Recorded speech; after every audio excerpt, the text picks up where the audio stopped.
What is up, people? It is Squirrely Nuts, and today I am bringing you my Endgame first impressions.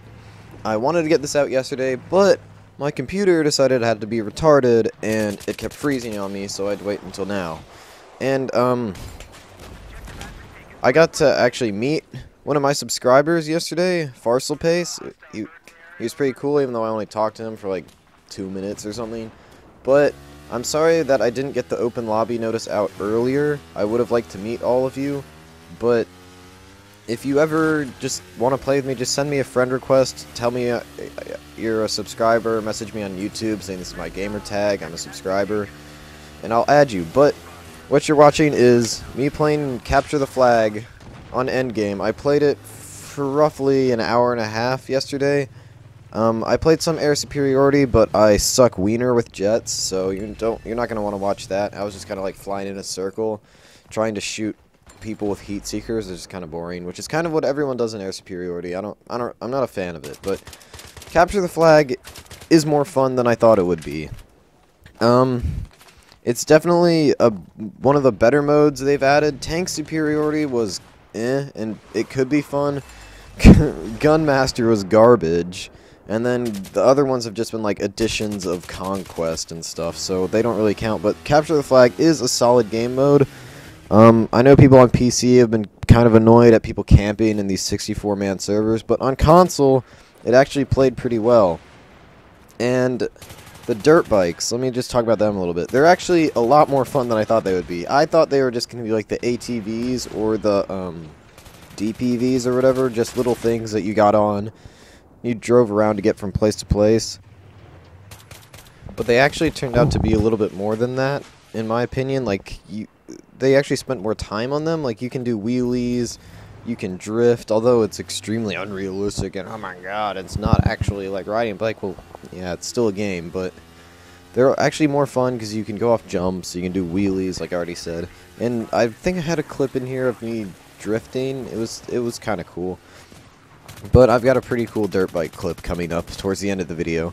Let's see, let's talk about the maps. I haven't played all of them. I played Sabalon Pipeline, Kiasar Railroad, and I don't know. I know I played 3, but I don't know the other one, and I haven't played the 4th one. Oh, no. The flats one, whatever. Like, it's like a field. I don't know the name of it, though. But I've played 3 of the 4 maps. They look really cool. Like, they're probably the best looking maps in Battlefield since Armored Kill. That's the one thing I can give Armored Kill. The maps looked, like, really good. Like, time was spent on making the maps look cool. And these are no exception. And they definitely play better than Armored Kill, especially on console, so the maps get A in my book. But now let's talk about some of the things that are kind of like stupid add-ons to the DLC, you could say. Like, the assignments are a complete joke. 4 out of 5 of them are dog tags, which I could honestly not give 2 little poops about, because they're most of them aren't even that cool looking. I mean, the airdropped IFV one kind of is, but come on, DICE, you couldn't have at least given us like some, like, maybe you can unlock a suppressor for your shotgun, which for those of you who don't know, DICE employees can actually put suppressors on their shotguns. But at least you get the M1911 suppressed tactical, which is something they've only had for a long time. So it's something, but it's not enough in my opinion. Like, even Aftermath at least had the crossbow, and then the dog tags looked kind of nice, and there were 10 assignments to work on instead of just 5, but there's nothing that can be done about that. Oh yeah, and the reason I'm using the G53 in most of these clips is because of the new premium assignments for the camos. You're using the G53 is one of them. I actually like it. But the SG553, is, in my opinion, is still better. But I'm getting off topic. Now I should probably talk about some more of the negative things I've found. The anti-air Jeeps, in my opinion, are kind of useless. Like, they're powerful, and they can shoot down air support, but it's so easy to get them with anything else. Like, right at the beginning, you saw you can take them out with one small, like any other Jeep. I wish they made them a little bit stronger, since they're not anti-infantry that much. Even though those rockets can go to work on people, they're not the best.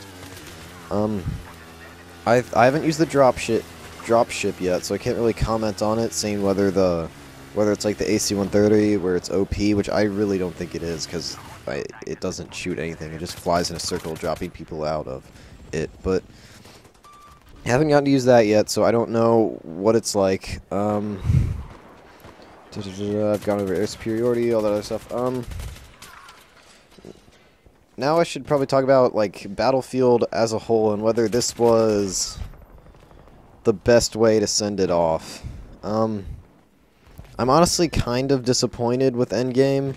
I haven't gotten to play it with friends yet. I was just playing by myself, but if I can play with a group, it'll probably be better. But playing by myself, I was left kind of with a kind of feel. Like, Aftermath was really fun to me because it was a rush, like rush-oriented map pack, and I love Rush, so that was still fun to me. And there's a lot of hype around it. Endgame, like, the hype to me was kind of and it doesn't really seem like they put effort into assignments or that kind of thing.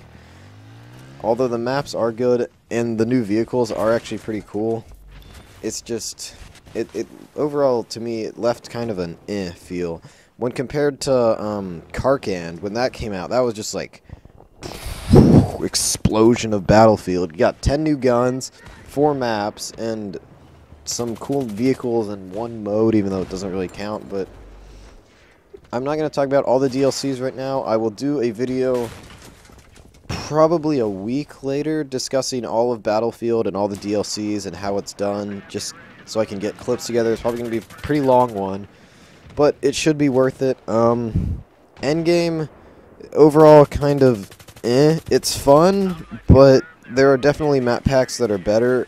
I will say it is better than Close Quarters and Armored Kill, but Aftermath and Karkand kind of blow it out of the water, in my opinion, in terms of quality and fun. But I'll see. Maybe it'll do better as time goes on and the newbies come in. But I hope you enjoyed, and this is Squirrely Nuts heading back to his tree.